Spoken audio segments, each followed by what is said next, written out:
নবী বড় মধু সুরে ডাকতেন মা মা বলে। মা আমেনা সব সময় বাচ্চাকে পেয়ে খুশি হলেও মায়ের মনে একটা দুঃখ জমা, দুঃখটা মনে উদয় হতো। আমার তকদির কপালটা এমন, এমন একটা সোনার মানিক বাচ্চা পেয়েছি। আজ আমার স্বামী আব্দুল্লাহ যদি বেঁচে থাকতো, জানি আমার স্বামী তিনি কত খুশি হতেন, কিন্তু মন খুলে বলতে পারে না। আল্লাহ নবী বুঝতে শিখেছেন, কিন্তু আব্বা বলে কাউকে ঘরে খুঁজে পায় না। আল্লাহ নবী হুজুর আমার মক্কার বাচ্চাদের সঙ্গে খেলায় বেরিয়ে যেতেন। সন্ধ্যার সময় কাছাকাছি সূর্য অস্তমিতর পূর্ব মুহূর্ত একটু অন্ধকারচ্ছন্ন হয়ে গেলে আল্লাহ নবী দেখতে পেতেন মক্কা ছোট ছোট বাচ্চারা খেলাধুলা করে। একদল মানুষ আসে, পুরুষ মানুষ, ছোট ছোট বাচ্চাকে ধুলা মাখা বাচ্চাগুলাকে দেখে ওই বাচ্চাগুলা ড্রাম ধরে ধরে ডাকে। ওই বাচ্চাগুলা আব্বা আব্বা আব্বা বলে ছুটে ছুটে দৌড়ে যায়। ছুটে ছুটে গিয়ে আব্বা গুলোকে জড়িয়ে ধরে। গায়ে ধুলা মানে ওই মানুষগুলো বাচ্চাগুলোকে ধাক্কা মেরে ছেলে সরিয়ে দেয় না। ধুলা মাখা বাচ্চাগুলোকে কোলে উঠিয়ে নেয়, ঠোঁটে মুখে চুমা দেয়, হাতটা ধরে ধরে নিয়ে যায়, কোলে করে নিয়ে যায়। আল্লাহ নবী জানতেন না আব্বা কি জিনিস, হে আব্বা। এই মানুষগুলোকে দেখে, এই বাচ্চাগুলোকে দেখে আল্লাহর নবীর মনে উদয় হতো, ওরা যে আব্বা বলে কাউকে ডাকে, আমার আব্বা বলে কি কেউ নাই। আল্লাহর নবীর মনটা একটু খারাপ হয়ে গেল। আল্লাহর নবীর মনে একটু দুঃখ ভরে গেল। মনে মনে করলেন আজ মাকে গিয়ে বলবো আমার আব্বা কোথায়। সবাই চলে গিয়েছে। আল্লাহ নবী মনে ভাবছেন আব্বা বলে কেউ থাকে, আব্বা বলে কেউ হয়, আব্বা বলে একজন থাকে। আমার সাথী সঙ্গীরা মক্কার বাচ্চারা আব্বা আব্বা বলে ডাকে। আজ আমি মাকে জিজ্ঞেস করব আব্বা কোথায়। নবী আমার ঘরে চলে আসলেন। আল্লাহর নবী হুজুর আমার মার গলাটা জড়িয়ে ধরলেন, ঠোঁটে মুখে চুমা খায়। মা আমেনা বাচ্চার ঠোঁটে মুখে চুমা খায়। ও মা আমেনা, একটা কথা আমি জানতে চাই মা, মক্কার ছেলেরা বাচ্চারা খেলা করে, তাদের কাছে তাদের আব্বারা আসে, আব্বা আব্বা বলে তারা জড়িয়ে ধরে। মা আমার কি আব্বা বলে কেউ নাই? কেউ তো কোনোদিন আমায় আনতে যায় না, কেউ তো আমায় ধুলা বালি ঝেড়ে দেয় না। আল্লাহর নবীর আম্মা জান আমেনা বাকরুদ্ধ হয়ে গেলেন। চোখ থেকে টপ টপ টপ টপ করে পানি গড়িয়ে যায়। কি ভাষায় বলবে, কি ভাষায় বর্ণনা দেবে? কেননা আমার নবী যখন মায়ের গর্ভে ছিলেন সবে মাত্র 6 মাস, আল্লাহ পাক ওই দিন আমার নবীর আব্বা আব্দুল্লাহকে দুনিয়া থেকে ডেকে নিলেন। মা আমেনা কি ভাষায় বোঝাবে? মা আমেনা কিছুই বলে না। বাবা তোমার আব্বার কাছে একদিন তোমায় নিয়ে যাব। আব্বা যে মরে গেছে, আব্বা যে বেঁচে নাই, এই কথাটা এত কষ্ট, এত বেদনা, স্বামীর জন্য এত শোকাহত হয়ে থাকতেন। আল্লাহ নবীকে বুঝতে দিতেন না। যতদিন যায় আল্লাহ নবী একটু বড় হয় আর আব্বার খোঁজ করে। একদিন মা আমেনা মনে করলেন আমি কতদিন চেপে রাখবো, কতদিন সান্ত্বনা দেব, আজকে আব্বার কবরের কাছে নিয়ে যাব। নবীর জীবন দেখেন, ছোট বাচ্চা। আল্লাহ নবীর অনুভূতি হলো আব্বা বলে একজন হয়। মক্কার বাচ্চাদের আব্বা বলে কেউ আছে, আমার কেন আব্বা নেই? মা আমেনা এত কান্না কানতেন। মা আমেনার চোখের পানি, মা কেঁদো না, আব্বাকে খুঁজছি বলে আপনি কাঁদছেন, কষ্ট পাবেন না। মা কতদিন মনের কষ্ট চেপে রাখবে? একদিন বললেন তোমার আব্বার কাছে তোমাকে নিয়ে যাব। আল্লাহ নবী তখন 6 বছর সবে বয়স। নবীজির দাদুর নাম কি? কি গো বাপজিটা বলেন? হ্যাঁ, আব্দুল মুত্তালিব। তখনও হায়াতে আছেন। আল্লাহ নবীর আম্মা আমেনা সম্পর্কে শ্বশুর হয় নবীজির দাদু। গেলেন একটু আব্বার বাড়ি যাব, অনুমতি দেন, আমার বাচ্চাটাকে নিয়ে যাব, আমার দাসী উম্মে আয়মানকে নিয়ে যাব। আর সবসময় আমাকে বিরক্তি করে, আমার কাছে বারবার বলে আব্বা কোথায়। শ্বশুরকে বলছে আব্বা জান আমি আজকে আমার সোনার মানিকের, আমার স্বামীর কবরের ধারে আপনার ছেলে আব্দুল্লাহর কবরের ধারে নিয়ে যাব, গিয়ে আমি একটু মন খুলে বাচ্চাটাকে আব্বার কবরটা দেখিয়ে আনবো। চলে গেলেন। নবীজির নানার বাড়ি ছিল মদিনায়। ওখান থেকে আব্বার বাড়ির থেকে ঘুরে আসার সময় ভারাক্রান্ত হৃদয় স্বামীর কথা মনে করে রাতের বেলা চোখের পানি ফেলে ফেলে অঝরে কাঁদতেন যে আল্লাহ, আমার এমন একটা সোনার মানিক বাচ্চা দিল, আজ আমার স্বামী যদি বেঁচে থাকতো তিনি কত খুশি, কত আনন্দিত হতেন। দাসী উম্মে আয়মান সঙ্গে আবওয়া নামক জায়গায় আসলেন। আল্লাহ নবীর আম্মা শরীরটা আস্তে আস্তে অসুস্থ হয়ে পড়ছে। ও ভাইজানেরা, সোনার মানিক যুবকেরা, আব্বারা মায়েরা, আমার নবীর তখন 6 বছর বয়স। আল্লাহ নবীর আম্মা আমেনা সঙ্গে দাসী উম্মে আয়মান আল্লাহ নবীকে নিয়ে বাপের বাড়ি থেকে ঘুরে আল্লাহ নবীর আব্বাজান হযরত আব্দুল্লাহর কবরটা জিয়ারত করবেন। আল্লাহ নবীকে আনলেন, কবরের ধারে দাঁড় করিয়ে দিলেন।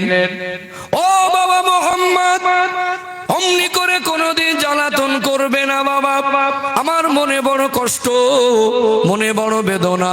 তুমি আব্বার খোঁজ করো, তোমার আব্বা দুনিয়াতে নাই। ও বাবা মুহাম্মদ, এটা হলো তোমার আব্বা জানের কবর। তোমার কপাল তকদিরটা বড় খারাপ। তুমি যখন 6 মাস আমার পেটে ছিলে, বিদ্যান নারী তাকবীর, জোরে তাকবীর দেন, নারী তাকবীর।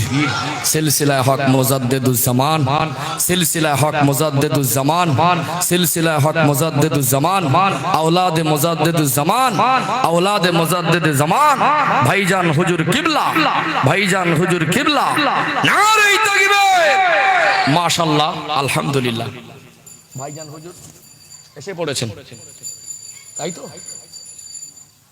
এখন আসেনি, আমি আমাকে বলে এসে পড়েছে। যাই হোক, আল্লাহর নবীর কথা বলছিলাম। শিশুকালে আল্লাহর নবীর জীবনটা কিভাবে অতিবাহিত হলো। মা আমেনা বললেন, এটা তোমার আব্বাজানের কবর। আল্লাহর নবী ছোট বয়স হবে 6 বছর। আব্বার কবরটাকে দেখে আল্লাহর নবীর চোখ থেকে ঝরঝর করে পানি ঝরে পড়ছে। আল্লাহর নবী হুজুর আমার আব্বাজান আব্দুল্লাহর কবরের কাছে দাঁড়িয়ে অঝরে চোখের পানি ঝরিয়ে ঝরিয়ে কাঁদে আর করুণ সুরে ডাকে, আব্বা, আব্বা, আব্বা, আমি আপনার সোনার মানিক মোহাম্মদ এসেছি আব্বা। একবার ডাকে সাড়া দেন আব্বা, জীবনে আপনাকে দেখি নাই আব্বা, বলুন তো দেখি মরা মানুষের কবরের ধারে গিয়ে আব্বা আব্বা বলে ডাকলে মরা মানুষ কি ডাকে সাড়া দেয়? আল্লাহ নবী কবর উপরে শুয়ে পড়ে লোটাপটি খায়, আব্বা একবার ডাকে সাড়া দেন আব্বা। আব্বা একবার দেখেন কে এসেছে আব্বা। আল্লাহ দয়াময়, আমার নবীর কপাল, আমার নবীর তকদিরটা এমন করেছেন। আল্লাহ নবীর আম্মা আমেনা এতটা অসুস্থ হয়ে পড়লেন, এদিকে আল্লাহ নবীর আব্বার কবর জড়িয়ে ধরে কাঁদে। আল্লাহর নবীর কান্না দেখে আম্মা আমেনা কেঁদে ফেলে, দাসী উম্মে আয়মানও কাঁদে। আল্লাহ নবীর মা আমেনার বুকের যন্ত্রণা শুরু হয়ে যায়। আল্লাহ ওখানে মা আমেনাকে দুনিয়া থেকে ডেকে নিলেন। মা এখানে পাশে ইন্তেকাল হয়ে গেলেন। আল্লাহ নবী আব্বার কবরে ডেকে ডেকে ডেকে ডেকে ডাকে সাড়া পেলেন না। এবারে মনে পড়ে গেল মায়ের কথা, তখন মা জমিনে ঢলে ইন্তেকাল করেছেন। মা আমেনার গলা জড়িয়ে ধরে, মা, ও আম্মা জান, আপনি কি রাগ করেছেন মা? ঠোঁটে মুখে চুমা দেয়, উঠে পড়েন মা। আমার নবী ডাকে আম্মা আমেনাও সাড়া দেবে কি করে? আম্মা আমেনাকে আল্লাহ ডেকে নিয়েছেন। আমার নবীর আব্বা আব্দুল্লাহর কবর মাজারের পাশে আম্মা আমেনাকে দাফন করা আছে। দাসী উম্মে আয়মান ওই জায়গায় দাফন করে দিয়ে আল্লাহর নবীকে হুজুরকে সঙ্গে নিয়ে মক্কায় ফিরলেন। আল্লাহর নবী 6 বছর থেকে বড় হলেন মক্কার মানুষের কাছে। চরিত্র এত পবিত্র ছিল, জীবনে নবী কাউকে গালি দেয়নি, কারোর সঙ্গে ঝগড়া করেনি, ছোট থেকে কাউকে হিংসা করতেন না। যত জ্ঞান বুদ্ধি হয়, যত আল্লাহ নবী একটু বড় হচ্ছেন, মক্কার মানুষেরা জানতেন আল্লাহ নবীর মতো এত সৎ চরিত্র পৃথিবীর কাউকে দেখিনি। মক্কার মানুষের আল্লাহ নবীকে, নবী আমার এত ভালো ছিলেন, এত চরিত্র পবিত্র পাথরগুলো ছিল, একদল মানুষ বলতো আল আমিন। আল আমিন মনে হলো বিশ্বাসী। আল্লাহ নবী যুবক বয়স, আল্লাহর কাবা ঘর সেই সময় সংস্কার হচ্ছে। অনেক হাজি বান্দারা আছে, ওই কাবা ঘরের দেয়ালে একটি কোনা একটি পাথর লাগানো আছে। ওই পাথরটা আল্লাহর হাজি বান্দারা, হাজ্জিন বান্দিরা চুমা দেয়। একবার তওয়াফ করে এক চক্কর দিয়ে হাজরে আসওয়াদ পাথরে চুমা দিতে হয়। ওটা হলো জান্নাতি পাথর। ওই পাথরে চুমা দিলে আল্লাহ হাজি হাজ্জিন বান্দা বান্দির গুনাহ মাফ করে দেয়। আরো জোরে বলুন। সরাসরি চুমা দেওয়া সকলের নসিবে হয় না। সরাসরি চুমা যদি দিতে না পারে, দূরে থেকে ইশারায় চুমা দিলে আল্লাহ পাক ওই পাথর চুমা দেওয়ার মধ্যে শামিল করে নেয়। জোরে বলুন। ওই জান্নাতি পাথরটা কাবা ঘর সংস্কারের সময় খুলে রাখা হলো। কাবা ঘর সংস্কার হলো সেই সময় আল্লাহ নবীর যুবক বয়স। মক্কার জমিনের মানুষেরা তো হিংস্র ছিল। মক্কার জমিনের মানুষেরা তো অন্ধকারের মধ্যে ডুবেছিল। আর সেই সময় মানুষের নারীর সম্মান করতো না। জ্যান্ত মেয়েকে জ্যান্ত অবস্থায় কবর দিত। অবিচার, জুলুম, অত্যাচার, কত চিটিংবাজ ধোঁকাবাজ বেড়ে গিয়েছিল। আল্লাহর নবী দেখছেন ওই পাথরটা কোনায় লাগানোর জন্য ঝামেলা বেঁধে গেল। আমরা ভারতবর্ষের মানুষ, এই দেশের সংবিধান আছে, এই দেশের বিচার ব্যবস্থা আছে, আদালত আছে, থানা পুলিশ আছে, এই দেশের ন্যায় ন্যায্য বিচার হয়। মক্কার জমিনে সেই সময়, মক্কার বুকে সেই সময় এমন স্বাধীন দেশ বলে কিছু ছিল না। সেই সময় মক্কার বুকে এমন স্বাধীন রাষ্ট্র বলে কিছু ছিল না। থানা পুলিশ কিছু ছিল না। মোড়ল তন্ত্র, কবিলা তন্ত্র, গোত্র তন্ত্র ছিল। অমুক মহল্লার মোড়ল উনি, ওই বংশের মোড়ল উনি, ওই কবিলা ওই গ্রামের মাতব্বর উনি। মুখের মোড়লে মোড়লে ঝামেলা বেঁধে গেল। প্রত্যেকটা মোড়লে দাবি করছে পাথরটা আমি বসাবো। দুনিয়ায় কাবা ঘরটা এত সম্মানী ঘর, ওই কাবা ঘরটাকে আল্লাহ পাক দুনিয়ার মানুষের কাছে সম্মানী বানিয়েছেন। জোরে বলুন, আরো জোরে বলুন। তারা সেই সময় ধর্ম কি জিনিস না জানলেও, কুফরি অবস্থায় থাকলেও আল্লাহর কাবা ঘরকে তারা সম্মান করতেন। তাদের পদ্ধতিটা আলাদা ছিল। তো ওই পাথরটা সম্মানী পাথর সবাই জানতেন। এখন মোড়লে মোড়লে বেঁধে গেলে একটু সমস্যা বেশি হয়। খানদান ভিত্তিক পরিচালনা হতো, ওই খানদানটাকে ও পরিচালনা করে। ওই কবিলা, ওই গোত্র, ওই বংশ, উনি মাতব্বর, ওই বংশটাকে দেখভাল করবে। উনি যা বলবেন শেষ, ঝামেলা ঝক্কি সব উনি মিটাবেন, ওনার দরবার। এরকম হতো। এখন সব মোড়ল বলছে পাথরটা আমি বসাবো, কিন্তু একটা পাথর কজন বসাবে?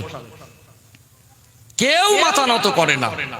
এক পর্যায়ে এত উত্তপ্ত হয়ে গেল পরিবেশ, যে যার গোত্রের জনসাধারণ যারা মানুষ ছিল বলল, আমার মোড়ল যখন দাবি করেছে ওটা আমার মতবাদ দিয়ে বসাতে হবে। আর যদি অন্য কেউ এখানে মাথা গলায়, আমরা জান দিও আমরা যুদ্ধ করতে রাজি আছি। এখন সবাই সবার বিরুদ্ধে হয়ে গেছে। এমন পরিস্থিতি উত্তপ্ত, মনে হয় যুদ্ধ বেঁধে গেল। কেউ কারোর কাছে নত হয় না। কে পাথর বসাবে? এক পর্যায়ে কিছু কিছু মানুষ বললেন, কাল সকালবেলা একটা ফায়সালা হবে, আল্লাহর কাবা ঘরের চত্বরে যে আসবে তাকে দিয়ে পাথরটা বসানো হলো। তিনি ফায়সালা করবেন কে পাথর বসাবে।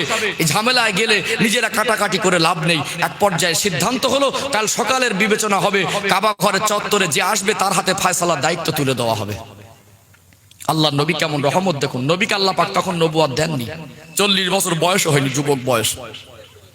ও ভাইজানেরা, সোনার মানিক যুবকেরা, আব্বারা, মায়েরা, আমার আপনার দয়ার মায়ার নবী হুজুর আমার ভাবলেন, মানুষ মানুষকে কেন খুন করে, জ্যান্ত মেয়েকে কেন পুঁতে ফেলে, এরা কেন গায়ের জোরে লুটপাট করে, কেন মারামারি কাটাকাটিতে লিপ্ত হয়। আল্লাহ নবী এগুলো দেখতেন আর ব্যতীত হতেন, কবে এরা শান্তি ফিরে পাবে। আল্লাহ নবী মনে করলেন যুদ্ধ লেগে যায় অবস্থা, পুরো পরিবেশটা উত্তপ্ত, কেউ ছোট হয় না কারোর কাছে। সব মোড়ল মাতব্বরের দাবি হলো, আমি পাথর বসাবো, আমি সম্মানী বেশি হব, আমি সম্মানী বেশি দাবিদার, আমি পাথর বসানোর হকদার বেশি। ওই জান্নাতি পাথরটা দেয়ালে লাগানোকে কেন্দ্র করে ঝামেলা। আল্লাহ নবী মনে করলেন যুদ্ধ থামাতে হবে, কাল সকালবেলা আমি কাবা শরীফে যাব, আমি দেখি ফয়সালা করে কিছু করতে পারি কিনা। আল্লাহর নবী হুজুর আমার চলে গেলেন সকাল সকাল আল্লাহ পাকের পবিত্র নিয়ামতি ঘর কাবা বাইতুল্লাহ শরীফে। আল্লাহ নবীকে দেখে অনেকে খুশি হলেন, মনে মনে করছেন আজ কি ফয়সালা হয়। আল্লাহ নবী হেসে হেসে বলেন, ও মক্কার মানুষেরা, ও মক্কার নেতারা, ও মক্কার মোড়লেরা, মারামারি করো না, কাটাকাটি করো না, মীমাংসা করতে হবে, কে পাথর বসাবে, এত ঝামেলা কিসের, চলে এসো। সব মোড়ল বলে আমি বসাবো, সবগুলোকে আল্লাহ নবী ডাকলেন। আল্লাহর নবী হুজুর আমার নিজের রুমাল পাগড়ি মোবারকটাকে নিলেন, বিছিয়ে দিলেন।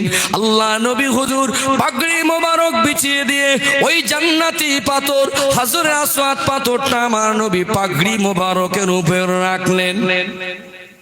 আল্লাহ নবী পাগড়ি মোবারকের উপরে নিজের নুরানি হাত দিয়ে তুলে দিলেন। একটা রুমাল অনেক মানুষ ধরতে পারে। প্রত্যেকটা মোড়লকে বললেন, কার ইচ্ছা জান্নাতি পাথর বসাবো? সবাই তো ইচ্ছা করছে। আপনারা সমস্ত মোড়ল মাতব্বরে এসে আমার এই রুমাল মোবারকের চতুর্দিকটা ধরে ফেলেন। মক্কার মানুষ আশ্চর্য হয়ে গেলেন, কেমন রহমতের নবী।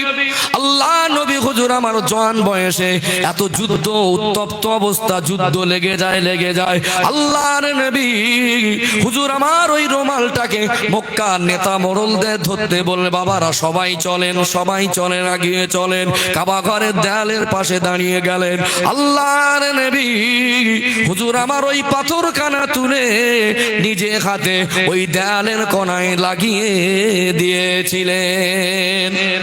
ও যুবক ভাইরা বলেন তো দেখি, আল্লাহ নবী কেমন রহমত। নবী আমার মক্কার মানুষের কাছে যুবক বয়সে এত বড় একটা সমস্যার সমাধান দিয়ে মক্কার মানুষকে শান্ত করে দিয়েছিলেন। আরো জোরে বলুন ইনসাফ। আল্লাহ নবী পৃথিবীর মানুষকে শিখিয়েছেন, সবার যখন ইচ্ছা আমার রুমাল মোবারকটাকে সবাই ধরে।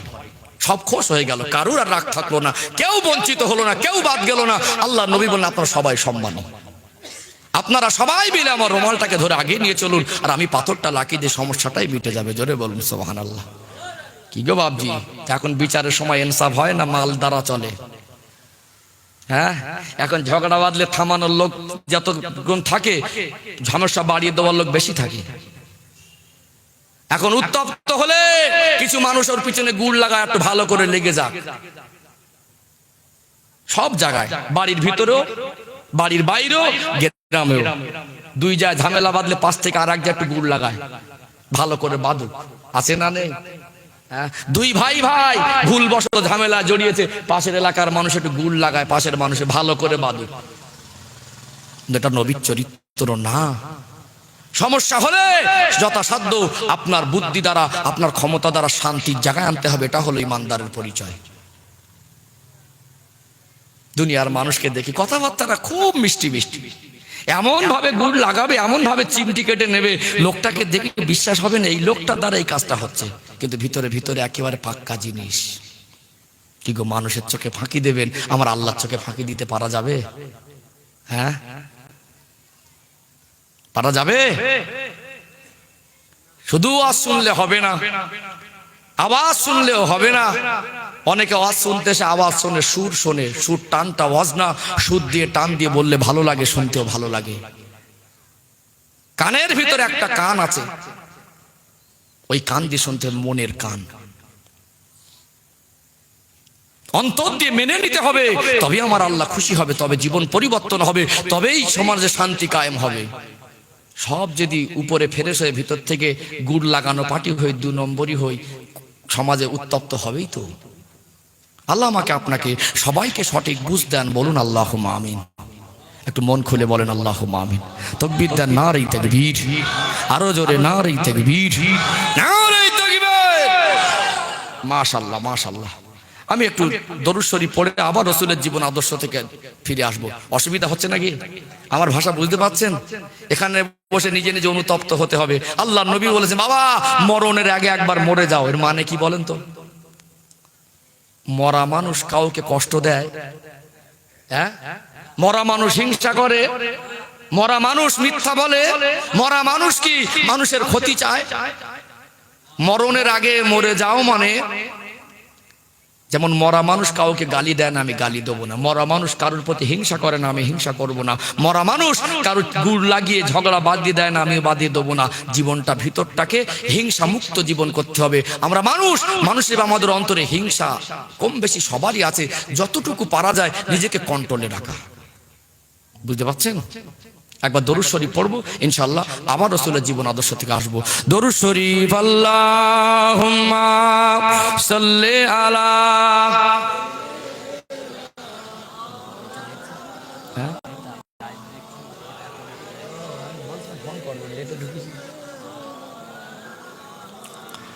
ওয়ালা আলি সাইয়্যিদিনা মাওলানা মুহাম্মদ। এতগুলো মানুষ একটু মন খুলে জোরে জোরে পড়েন না, আল্লাহুম্মা সাল্লি আলা।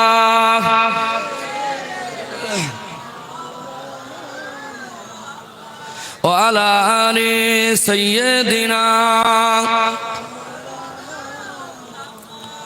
হব্বে আহমদ আজল হি सीने में है, मैं आहूँ मेरा दिल मदीने में है।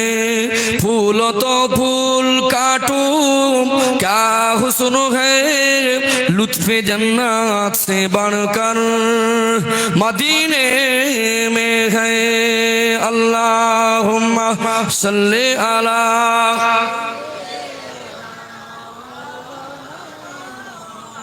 ওয়ালা আলি সাইয়্যিদিনা। इन हवाओं से कह दो ना इधर, मुझको खुशबू की कोई जरूरत नहीं, जिनकी खुशबू से महका सारा जहां, वो खुशबू नबी के पसीने में है। अल्लाहुम्मा सल्ली अला।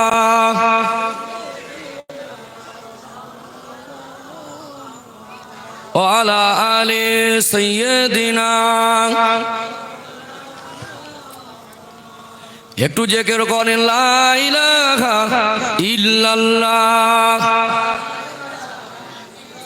লা ইলাহা ইল্লাল্লাহ, লা ইলাহা ইল্লাল্লাহ মুহাম্মাদুর রাসূলুল্লাহ। আল্লাহুম্মা সাল্লি আলা।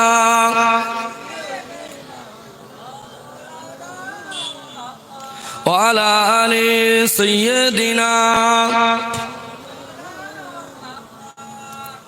ও ভাইজানেরা, সোনার মানিক যুবকেরা, আব্বারা মায়েরা, দুনিয়া হলো অস্থায়ী জীবন। কদিন কে থাকবো কেউ জানি না। যতদিন আছি যদি নবীর ভালোবাসা অর্জন করতে না পারি, অন্তরে কলিজায় যদি আল্লাহর ভয় জাগা দিতে না পারি, দুনিয়ায় হয়তো আপনি নিজের ইচ্ছায় চলবেন, এর হিসাব দিতে হবে কি হবে না। সারাদিন যাই করেন 5 ওয়াক্ত নামাজ আপনাকে পড়তে হবে। যত দল মত আছে, যেই দলের ভিতরে যাবেন নামাজ ছাড়া নাজাতের কথা নেই। নামাজ না পড়লে কোন দলে গিয়ে নাজাত পাওয়া যাবে না। নামাজ পড়তেই হবে। নামাজ ছাড়া কোনদিন কারোর ঈমান পরিপূর্ণ হয় না। আজ কোথায় নামাজ? আজ মন্তরে হিংসা, আজ নিজেদের ভিতরে মারামারি কাটাকাটি, আজ নিজেরা কোথায় যেন হারিয়ে যাচ্ছি। মারছে মুসলমান আর মরছে মুসলমান, ঘর ভাঙছে মুসলমান আর যার ঘর ভাঙছে সেও মুসলমান। শ্রেষ্ঠ নবীর উম্মত, হিংসা থেকে দূরে থাকতে হবে। দুনিয়াদারি করেন, দুনিয়ার পাওয়ার পেয়ে, শক্তি পেয়ে, পদ পেয়ে কাজে জড়িয়ে পড়লে হিসাব দিতে দিতে কলজের পানি শুকিয়ে যাবে। আহা, নবী আমার কি শান্তির পরিবেশ কায়েম করে গেলেন। মনে করবেন নবী দিবসে জলসা দেবো, নাজাত পাবো, এই ওসিলা দিয়ে পাবেন না যদি আপনার চরিত্র ঠিক না থাকে। আল্লাহ নবী হুজুর আমার এই মানুষগুলোকে হেদায়েতের জন্য কত কষ্ট করেছেন। আল্লাহ নবী উম্মাতিকে কত মায়া করেছেন। আল্লাহ নবী ছোটবেলার জীবন আদর্শ কিছু তুলে ধরেছি। রাসূলুল্লাহ নবুয়াতের পরের জীবনটা উপলব্ধি করুন। আল্লাহর নবী হুজুর আমার 40 বছর বয়সে নবুয়াত পেলেন। নবুয়াত পেয়ে আল্লাহ হুকুম করলেন, হাবিব এখন গোপনে গোপনে প্রচার করুন, প্রকাশ্যে নয়। 3 বছর আমার নবী গোপনে গোপনে ইসলাম প্রচার করলেন।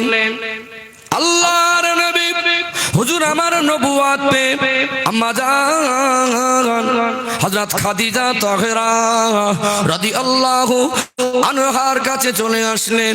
সালাম দিলে, বিবি খাদিজা দরওয়াজা খুলে দাও। আম্মা জান খাদিজা তাহেরা আল্লাহ নবীর সালাম শুনে জবাব দিয়ে সঙ্গে সঙ্গে দরওয়াজা খুলে দিতেন। আল্লাহ নবী বলতেন, কি মাঝরাত কি সন্ধ্যা রাত যখন আসি কোনদিন খাদিজা খাদিজা করে বারবার আপনাকে ডাকতে হয় না। ও বিবি খাদিজা, আপনি কি ঘুমান না? আমি যখন আসি সালাম দেওয়ার সাথে সাথে দরওয়াজা খুলে দেন। আল্লাহ নবীকে হেসে হেসে জবাব দিতেন, ইয়া রাসূলুল্লাহ, ইয়া হাবিবাল্লাহ, আমি খাদিজা বড় খুশনসিব, আপনার মতো একজন মহামানবকে স্বামী হিসাবে পেয়েছি। যতক্ষণ না আপনি বাড়িতে আসেন আমি খাদিজার চোখে ঘুম আসে না। আমি সব সময় আপনার অপেক্ষায় দগ্ধ হয়ে থাকি। আল্লাহ নবী আসবেন, দরওয়াজাটা খুলে দেবো। আল্লাহ নবীকে যেন বারবার ডাকতে না হয়, আল্লাহ নবীকে কষ্ট দেব না, এই মনে করে আমি খাদিজা আপনার জন্য অপেক্ষায় থাকি। জোরে বলুন।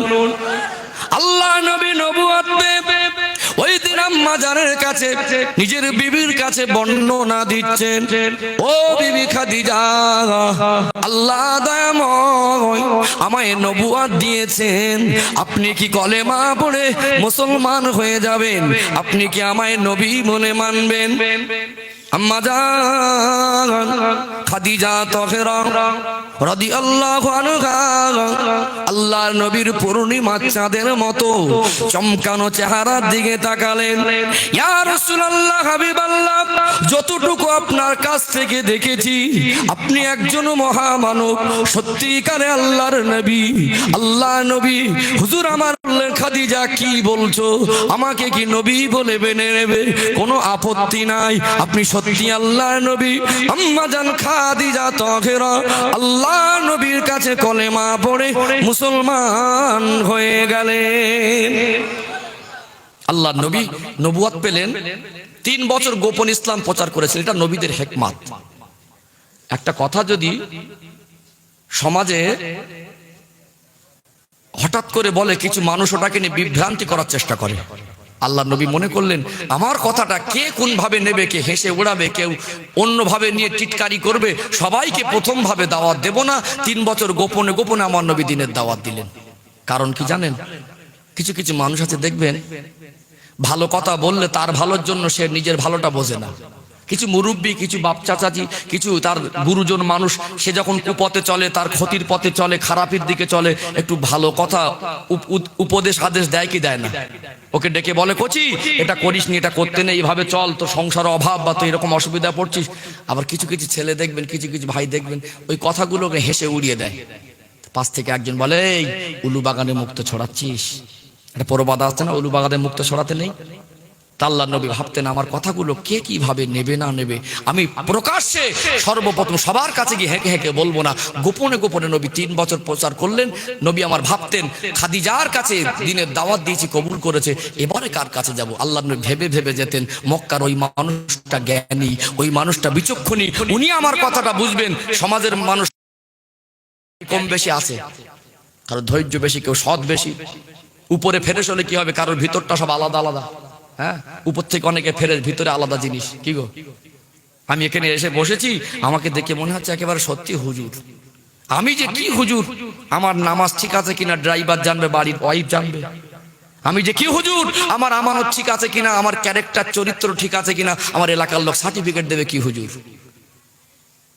কি গো, কিছু কিছু গায়ে কিছু মানুষ জামা কাপড়ের কোয়ালিটি খুব ভালো, সাদা সাদা আড্ডি জামা পরে, সাদা সাদা পোশাক পরে, ছাটকাট দেখে মনে হয় ফেরেস্তা। অনেক মানুষ আছে দেখবেন উপরে ফেরেস্তার মতো ঝকঝক করলে ভিতরটা একেবারে মারাত্মক জিনিস। আছে না নেই? একটু হ্যাঁ হু দেন, আছে না? আছে। ওই জন্য আল্লাহ নবী ভাবতেন আমার কথাটাকে এমন এমন মানুষের কাছে দিয়ে দাওয়াত দেবো, তারা যেন আমার কথাটা উপলব্ধি করে। আল্লাহর নবী হুজুর আমার মনে মনে ভাবলেন হযরত আবু বকর রাদিয়াল্লাহু আনহুর কাছে যাব। আল্লাহ নবী চলে গেলেন। আল্লাহ নবীর সাহাবী হযরত আবু বকর সিদ্দিক রাদিয়াল্লাহু আনহুর কাছে, ও বাবা আবু বকর, আজ আপনার কাছে এসেছি একটা কথা বলবার জন্য। ও বাবা আবু বকর, আল্লাহ আমায় নবুয়ত দিয়েছেন, আপনি কি আমায় নবী বলে মেনে নেবেন? আল্লাহ নবীর সাহাবী হযরত আবু বকর সিদ্দিক রাদিয়াল্লাহু আনহু বলতে লাগলেন, আপনি আমার কিশোর কৈশোর বয়সের সঙ্গী, আপনি আমার যৌবন জীবনের সঙ্গী, আপনি আমার ব্যবসায়ী জীবনের সঙ্গী, আপনাকে আমি ভালো করে চিনি, আপনাকে নবী বলে মানতে কোনো অসুবিধা নাই। হাতটা বাড়িয়ে দিলেন। আল্লাহর নবীর নূরের হাতে হাত দিয়ে ঈমানের কলেমা পড়ে মুসলমান হয়ে গেলেন। 3 বছর আমার নবী যে কটাকে দাওয়াত দিয়েছিলেন সব কটা সলিড আর খাঁটি। খাঁটি মানুষগুলো যদি প্রথমে দল এনে ভিত করতে পারেন, আল্লাহ নবী জানতেন ইসলাম প্রতিষ্ঠিতটা সহজ হয়ে যাবে। জোরে বলুন সুবহানাল্লাহ। 3 বছর পরে আল্লাহ করলেন হাবিব, আর লুকিয়ে নয়, এবার প্রকাশ্যে। আমার নবী যেদিনকে প্রকাশ্যে দিনে দাওয়াত দিয়েছিলেন সেদিন থেকে মক্কার মানুষ আমার নবীর দুশমনি করেছিল কি করেনি? কত দুশমনি, কত জুলুম, কত অত্যাচার, কত কষ্ট দিয়েছে। এক পর্যায়ে আল্লাহ নবী আর সাহাবীদেরকে এক ঘরে করে দিয়েছে। শিয়াবে আবু তালেব উপত্যকায় 3 বছর আমার নবী বন্দী ছিলেন এক ঘরে। মক্কার মানুষেরা মিটিং করে মক্কা নেতা লিডাররা বলল, যা করছে আমাদের সব নেতাগিরি শেষ হয়ে যাবে। অতএব সব তো মুহাম্মদুর রাসূলুল্লাহকে নবী বলে মেনে নিচ্ছে, একদিন থাকবে আমাদের মাননেওয়ালা কেউ থাকবে না। অতএব ওকে আটকাতে হবে। কোনো পর্যায়ে যখন আটকানো যাচ্ছে না, মনে করলে এক ঘরে করে দেবো। এই লেখাপড়া কাগজে করলেন, লিখিত করে কাবা শরীফে ঝুলিয়ে দিলেন যে মক্কার কোন মানুষ জানো যারা মুহাম্মদুর রাসূলুল্লাহ, সকলে বলুন সাল্লাল্লাহু আলাইহি সাল্লাম, তার অনুসারী, তাকে মেনে নিয়েছেন, এদের সঙ্গে কোনো কথাবার্তা বন্ধ, লেনদেন বন্ধ, ওটা বসা মেলামেশা বন্ধ, টোটাল বেচা কেনা বন্ধ, কাছে টাকা থেকেও মক্কার মানুষ খাবার দেয় না। আল্লাহ নবী গেলেন, আমার নবী হুজুর কটা মাননেওয়ালাকে নিয়ে ওখানে আশ্রয় নিলেন। 3 বছর এত কষ্ট করলেন, আল্লাহ নবী দুনিয়ার মানুষের কাছে নত হয়নি।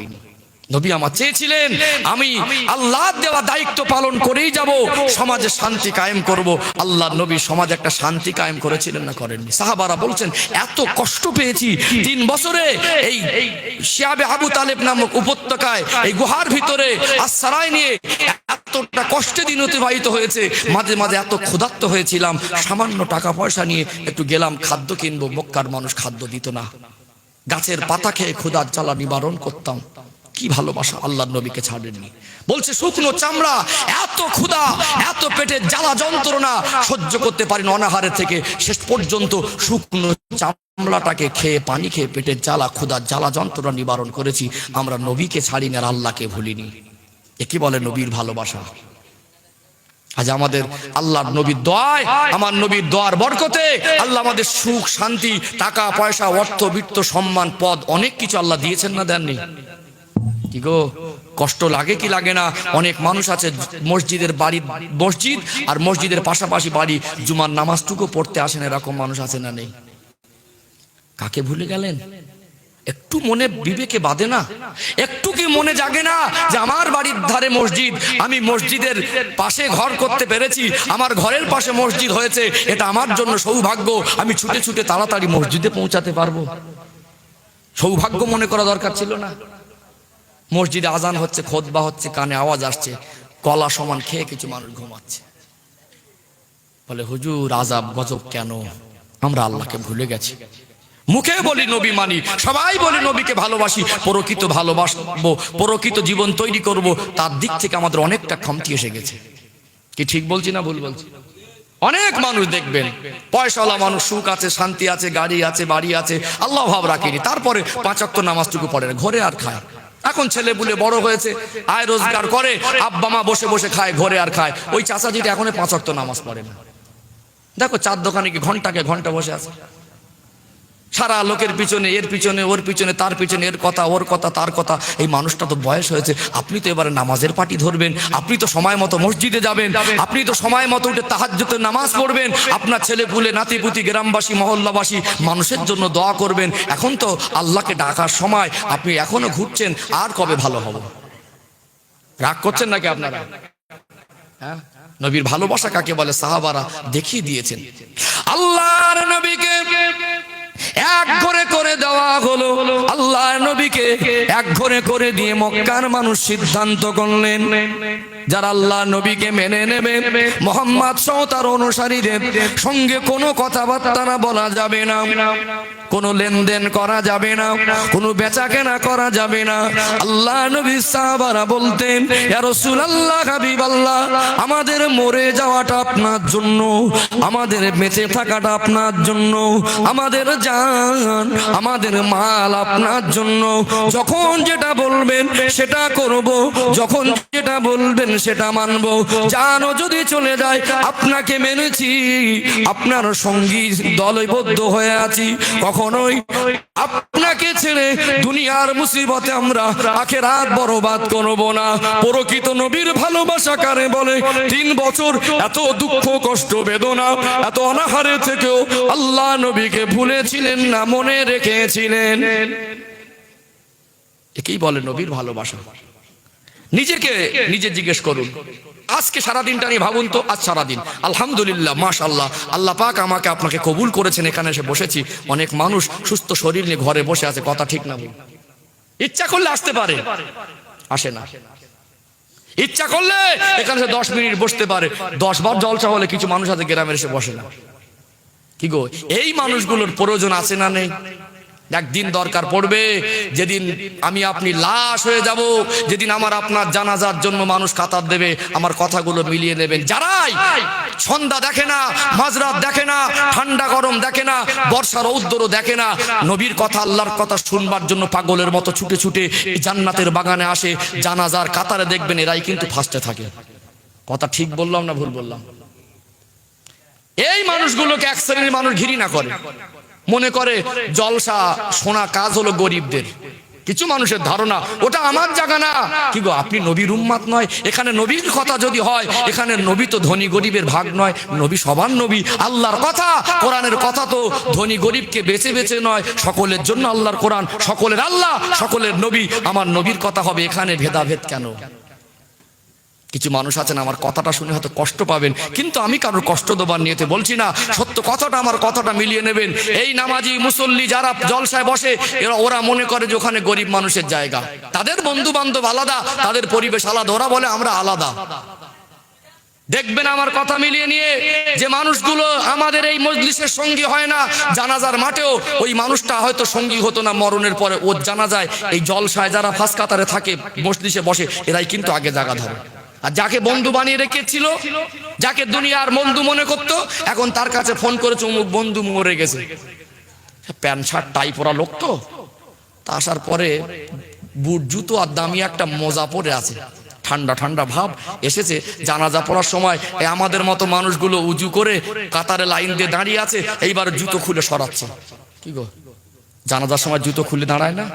হ্যাঁ, ওই লোকটা মনে করছে তাই তো, জুতোটা যদি বুট জুতো আমি খুলি, আমার তো এইবারে মোজাটা সর্বনাশ হবে। বন্ধু জানাজা এসেছে, জানাজা এসে নিয়ে ভাবছে তাই তো, জানাজা পড়তে যদি না যেতাম হয়তো আত্মীয় স্বজন ছেলেরা অনেক মহব্বত করতো, গেলে বলবে তাই তো এত বন্ধু ছিল, জানাজা পড়তে আসেনি, মানবতায় খারাপ লাগবে, তাই জন্য এসেছে, মন দিয়ে আসেনি। সবাইকে বলছেন এক শ্রেণীর মানুষ যারা মজলিসে আসে না, আমাদের সঙ্গ লাভ করে না, তাদেরকে আমি দৃষ্টি আকর্ষণ করে বলছি। এইবারে কোন রকমের জুতোটা খুলেছে, খুললেও পা থেকে খুললে মন থেকে জুতো বেরোয়নি, ওর মনের মধ্যে কিন্তু বুট জুতোটা ঘুরছে, এই পাশ ধুল লেগে যাচ্ছে, জুতোটা যদি পরে জানাজা পড়তাম মনে ভালো হতো। যা করে জানাজাটা পড়েছে কোন রকমে, এইবার জুতো গলিয়ে নিয়েছে। নিয়ে এই মানুষগুলো খাটিয়াটা নিয়ে কাঁদতে কাঁদতে মন খারাপ করে অনুতপ্ত হৃদয় নিয়ে আস্তে আস্তে কষ্ট নিয়ে ব্যথা নিয়ে গ্রামের মানুষ একটা মহল্লার মানুষ মরে গেছে শোকাহত হয়ে কবরে খাটিয়ার ধারে নিয়ে অপেক্ষা করছে বাঁশ চাপা দিলে 3 মুঠা মাটি কবরে নিজে হাতে দেবো। একদল লোক বলছে এই এক গামলা মাটি নিয়ে আয়। ঘটে না ঘটে না? হয়তো বর্ষাকাল, কবরস্থান এত সংকট, ওখানে কাদা হয়ে গেছে, বেশি লোক ভিড় করলে কবরটা ধসে যাওয়ার সম্ভাবনা, সেক্ষেত্রে ব্যতিক্রম ভাবে একটু মাটি নিয়ে আসতে পারেন। আমভাবে শরিয়াতের মসলা জেনে নেবেন। উত্তম হলো এটাই হলো শরিয়াত, যে নিজে হাতে গিয়ে 3 মুঠা মাটি দেওয়া। বর্ষাকালে কিছু কিছু কবরস্থানের মাটি খুব নরম, সেখানে বেশি মানুষ ভিড় করলে একটু লাফালাফি করলে কবরটা ধসে যাওয়ার সম্ভাবনা থাকে। একটু সাইডে মাটি পৌঁছে দেয়, বাবা ওখানে গিয়ে ভিড় না করে। তবে সময় সুযোগ হলো, ভালো পরিবেশ, কবরস্থানে ভালো জায়গা আছে, উচিত হলো নিজের বন্ধু, নিজের আত্মীয়, নিজের গ্রামবাসী, নিজের মানুষ, খানদানের মানুষ 3 মুঠা মাটি নিজে হাতে দাও। ভালো পরিবেশ থাকার পরে ওই জুতো খুলে আর কবরে ঢুকবো না, ওই জুতো খুলে আর কবরস্থানে যাব না। এইবারে মাটি দিয়ে হাতে রসগোল্লা পাকাচ্ছে, দাও বন্ধুকে। একটু নামাজি, মুসল্লি, পরেশগার, নবীর প্রেমিকদের সঙ্গে বন্ধুত্ব রাখা দরকার আছে না নেই? সারা বছর নিজের ব্যবসা বাণিজ্য বন্ধু বান্ধবের সঙ্গে ঘোরেন, মাঝে মাঝে জুমার দিনে মসজিদে 5 ওয়াক্তে এই মজলিসে এসে একটু একসঙ্গে বসলে আমার আল্লাহ খুশি হয়ে যায়। জোরে বলুন। এই জায়গায় এসে এই মানুষদের দলভুক্ত হলে কি আমি বলছি বড় বড় কথা, আমি কি ফেরেশতা নাকি? সবাই দোষী, সবাই গুনাহগার। এখানে এসে বসেছি, এটাই তকদির, এটাই ভালো লাগছে। আর দিনের কথা, শরিয়াতের কথা শুনছি, আল্লাহ হয়তো একদিন আমল করার তৌফিক দেবে। এই জন্য মাঝে মাঝে সবাইকে আসতে হয়। কথা ঠিক না ভুল? মুখে ভালোবাসবার, ঘরে বসে থাকবো, 10 বার বছরে জলসা হয়, 4টে জলসা হয়, একদিনও যাইনি। ওটা কি নবীর ভালোবাসা? সত্য না মিথ্যা? কারো সিলায় টাকা পয়সা পেলেন, কারো সিলায় গাড়ি বাড়ি পেলেন, কার দর বরকতে এত কিছু পেলেন, এটা আমার নবীর দোয়ার বরকত। জোরে বলুন সুবহানাল্লাহ। আমার নবী দোয়া করেনি? এত কষ্টের ভিতরে আমার নবী সব সময় উম্মতের চিন্তায় মশগুল থাকতেন। জোরে বলুন সুবহানাল্লাহ। ও ভাইজানেরা, সোনার মানিক যুবকেরা, আব্বারা, মায়েরা, রাগ করবেন না, কারণ কষ্ট তোমার নিয়েতে বলছি না। মুখে বলবেন নবীকে ভালোবাসি, অন্তরে একটু ভালোবাসা জাগা দিতে হবে। আমার নবী হুজুর আমার সব সময় উম্মতের জন্য ব্যতিব্যস্ত হয়ে থাকতেন, আল্লাহর কাছে দোয়া চাইতেন। আমার নবী হুজুর আমার 3 বছর এই এক ঘরে থাকা অবস্থায় সাহাবাদের নিয়ে কষ্টে অতিবাহিত করেছেন।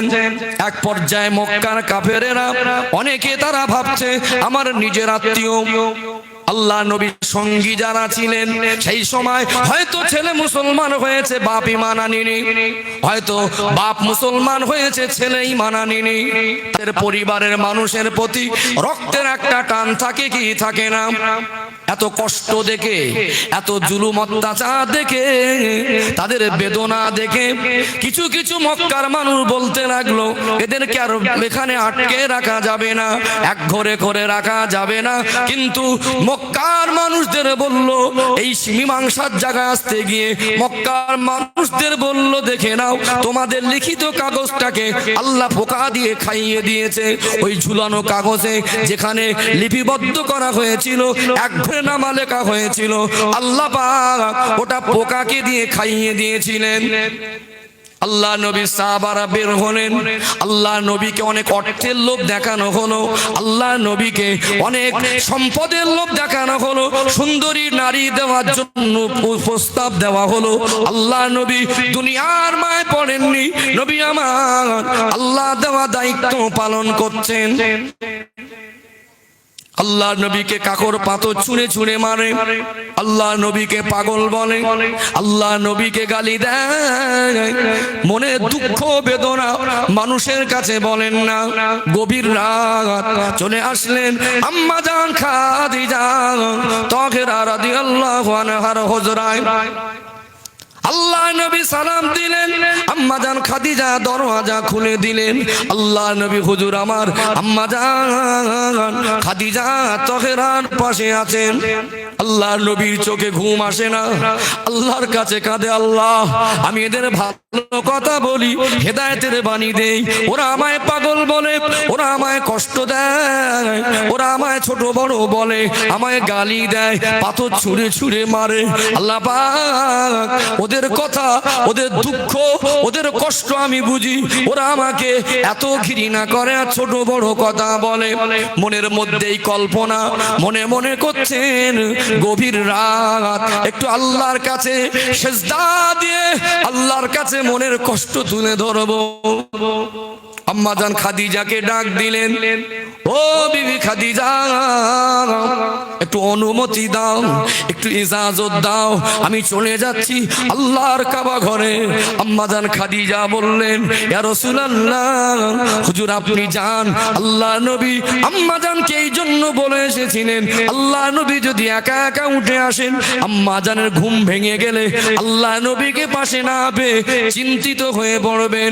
আম্মা জানকে জানিয়ে আল্লাহ নবী কাবা বাইতুল্লাহ শরীফে আসলেন। গভীর রাত সিজদায় পড়ে গেলেন, চোখের পানি ফেলে ফেলে জার জার হয়ে কাঁদে। আল্লাহ ওরা আমায় পাগল বলে, ওরা আমায় ছোট বড় কথা বলে। আল্লাহ আমি অন্যান্য নবীর মতো ওদের উপর অতিষ্ঠ হয়ে গিয়ে আপনার কাছে ওদের জন্য আযাব গজব চাইবো না।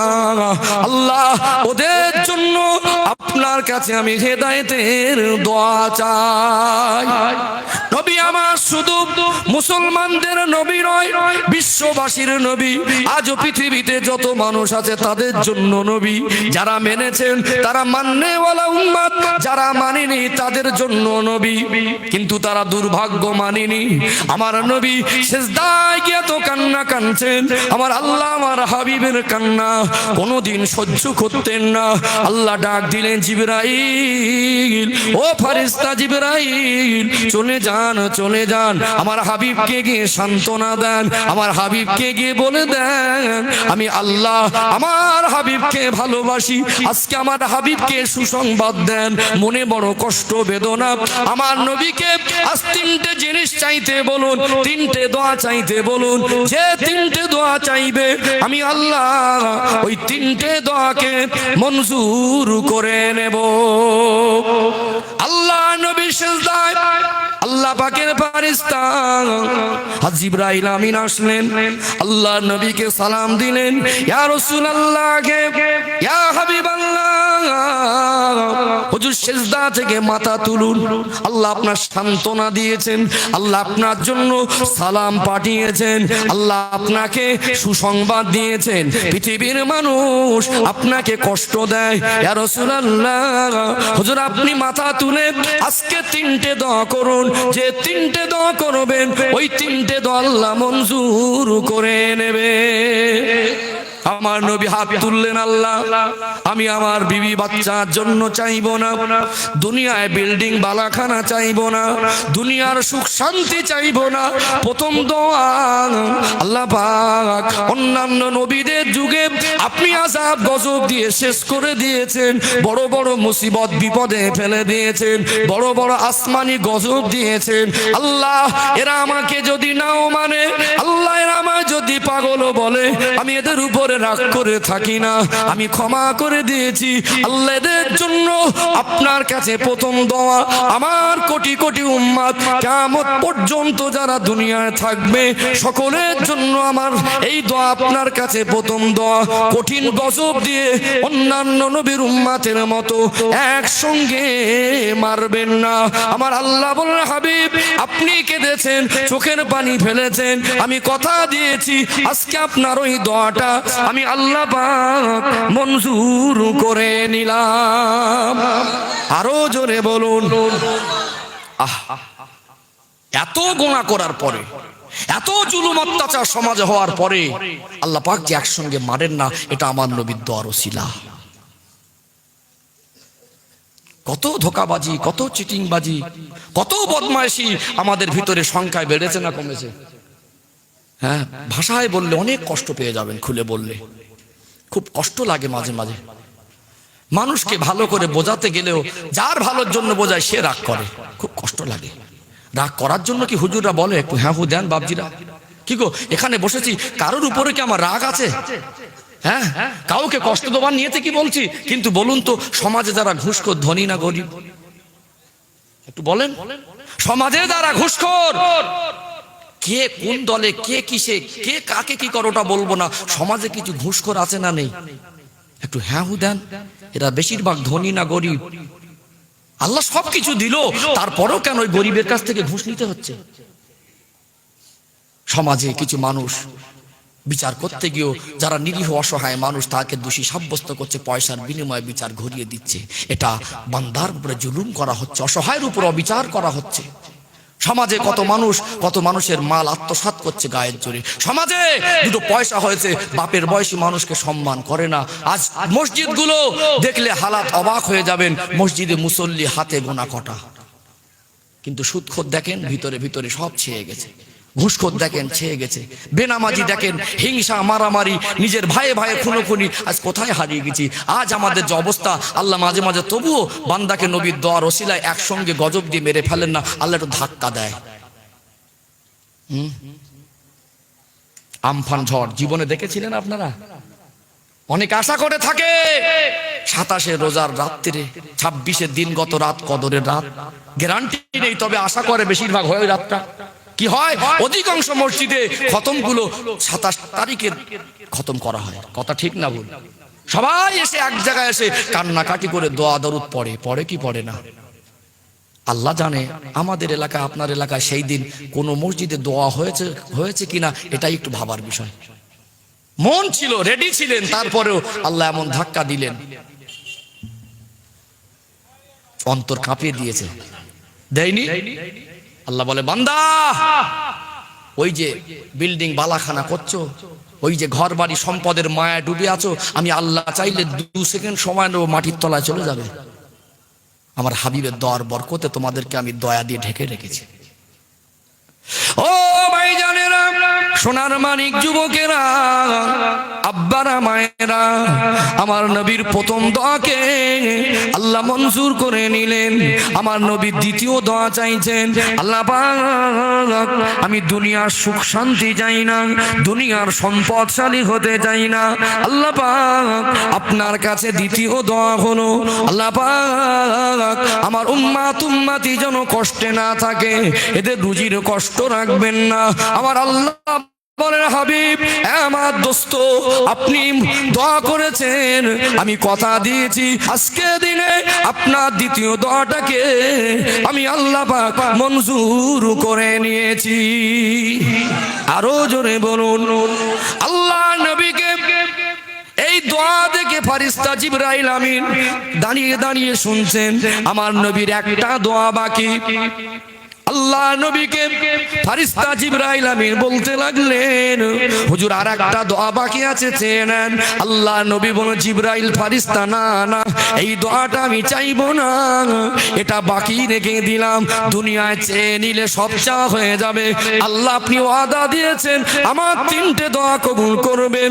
দুনিয়ায় 2টো চেয়েছি, আমার আশিক যারা হবে, আমার দেওয়ানা যারা হবে, আমার পাগল যারা হবে, আমার আদর্শিত যারা হবে, আমার প্রেমিক যারা হবে, আমি তাদের জন্য ময়দানে মাশরে সুপারিশের জন্য একটা দোয়াকে বাকি রেখে দিলাম।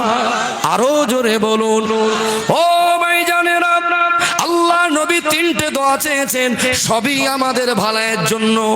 কিন্তু নবীর আশিক হতে হবে, নবীর প্রেমিক হতে হবে, স্বচ্ছ হতে হবে, প্রকৃত ভালোবাসার দাবিদার হয়ে কাজে ভালোবাসাটা অর্জন করতে হবে।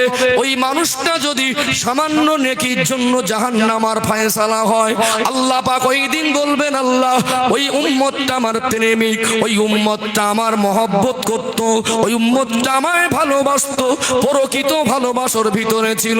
আল্লাহ পাক সামান্য নেকি কম পড়াতে আর জাহান্নামী হয়ে যাবে। ওই দোয়া বাকি রেখেছিলাম, আমার ওই সমস্ত উম্মতি দিগকে আমি রাসূলুল্লাহ সুপারিশিতে নাজাত দিয়ে দেন। আরো জোরে বলুন, উম্মত তো সবাই ওই দোয়ার আওতায় পড়তে গেলে কিছু ভালোবাসা সলিড দরকার আছে না নেই? হ্যাঁ, একটু কম পড়লে আল্লাহ রসুলের সুপারিশ হবে, আল্লাহও দয়া করবেন। আল্লাহ যদি চান সামান্যর জন্য ধরে জাহান্নামায় দেবেন, আল্লাহ যদি চান ছোট্ট আমল কবুল করে জান্নাত দিয়ে দেবেন। জোরে বলুন সুবহানাল্লাহ। তবে মুখে বলি ভালোবাসি, কাজে মিল নেই, এই উম্মতের জন্য ওই দোয়া না। একটু কাজে রাখতে হবে। একটা কথা বলুন তো, আমি সমাপ্তর দিকে যেহেতু আসবো, আমার টাইমেরও একটা ব্যাপার আছে। ভাইজান যতক্ষণ না আসছেন আমি আছি, অসুবিধা নেই। যে কথাটা আমি বোঝাতে চাইছি, দাড়ি রাখা দরকার আছে না নেই? হ্যাঁ, আছে তো। বর্তমান সময়ে বহু মানুষ আছে দাড়ি রাখলে তাদের কোনো অসুবিধা নেই, ইচ্ছা করে রাখে না। একটু আমি বিষয়টাকে বিস্তারিত ক্লিয়ার করার চেষ্টা করছি, আপনাদের বোঝাবার চেষ্টা করছি, যেহেতু আমি বিশ্বাস করি আমার থেকে অনেক জ্ঞানী মানুষ মজলিসে থাকে। আসলে আমি চাইছি না এখানে বসে ভীষণ জ্ঞানী সেজে জ্ঞান দিতে এসেছি, এর এমনটাই নয়। সন্তান হিসেবে, ভাই হিসেবে আল্লাহ পাক আমার মতো গুনাহগারকে এখানে বসিয়েছে, শরীয়তের দৃষ্টিকোণ থেকে কিছু কথা বলার হক আমার আছে না নেই? আমি সেই দিক থেকে তাকিয়ে সেই দৃষ্টিকোণ থেকে কিছু কথা বলি। আমার আব্বার বয়সী মানুষ, দাদির বয়সী মানুষ অনেক আছেন, দেখবেন এই পর্যন্ত অনেক জলসা মাহফিল শুনেছেন, দান খয়রাত করেন, সবই মানেন, জ্ঞান বুদ্ধি বিবেক সব আছে, সম্মান আছে, আপনার ওয়েট আছে, সবকিছু আছে, কিন্তু দাড়িটা কেন রাখেন না? আল্লাহ না করুক ওই অবস্থায় মরে গেলেন, কবরে শুইয়ে দেওয়া হয়, 3 মুঠা মাটি দেওয়া হয়, মাইয়েতকে রেখে এত কাছের মানুষ সবাই চলে আসে। কিছুটা আসার পরে আল্লাহর ফারিস্তা আল্লাহর হুকুমে চলে আসেন, এসে মানুষকে জীবিত করে তুলে বসান, প্রশ্ন করেন, মান রব্বুকা, তোমার রবকে, মা দীনুকা, তোমার দিন কি, আমার নবীকা, তোমার নবীকে। রেওয়াত এসেছে তোমার নবীকে, শুধু এটাই নয়, আমার নবীর চাঁদ মুখটা উম্মতের সামনে ধরা হবে। জোরে বলুন। সারা জীবন নবীকে ভালোবাসি জিকির করলাম, দাড়িটুকু নিয়ে গেলাম না।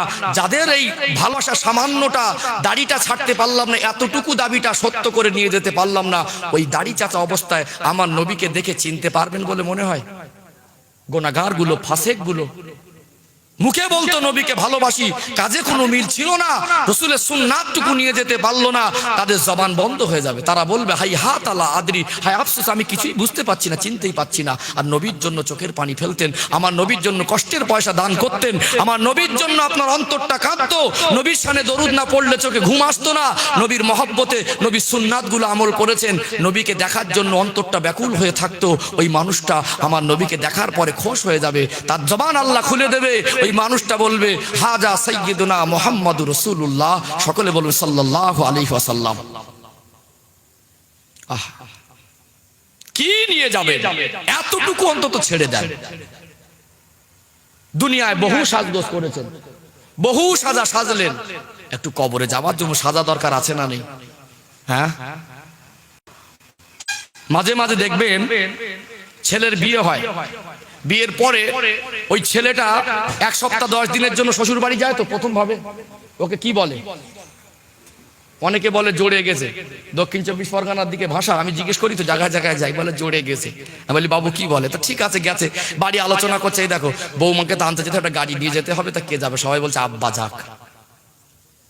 আল্লাহ পয়সা দিয়েছে, সুখ শান্তি সম্মান সব দিয়েছে, তা লোকটা সকাল সকাল গিয়ে সেলুন দোকানে ভালো করে চেঁচে বলছে কচি বেলেটটা উল্টো করে মার।